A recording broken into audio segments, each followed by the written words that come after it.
आता त्याच्यावरती मी काय बोलणार. भारतीय जनता पक्षानं त्याच्यावरती आधी त्यांनी आमचा बाप पळवला, माननीय बाळासाहेब ठाकरे. आता बहुतेक ते भाजपचा बापही पळवत आहेत.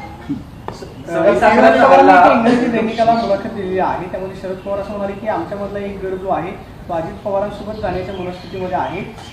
केंद्रामध्ये सत्तेत बसायचे की विरोधामध्ये बसायचे की नाही हे सुप्रिया सुळेंनी ठरवायचं आहे. आणि सध्या तरी जी इंडिया अलायन्स आहे ती सक्रिय नाही, अशा पद्धतीचं मत शरद पवारांनी व्यक्त केलं. ठीक आहे, त्या संदर्भात मी पवार साहेबांशी आम्ही चर्चा करू. पवार साहेबांच्या पक्षाचे 10 आमदार आहेत आणि 8 खासदार आहेत. ज्येष्ठ नेते आहेत, मार्गदर्शक आहेत आमच्या सगळ्यांचे. त्यांच्या पक्षामध्ये अंतर्गत काय परिस्थिती आहे मला माहीत नाही. पण जर पवार साहेबांचे वक्तव्य असेल तर आम्ही जे म्हणतो की सत्तेशिवाय काही लोक राहू शकत नाहीत, असे काही लोक त्यांच्या पक्षामध्ये असतील जे आमच्याकडेही होते, जे निघून गेले.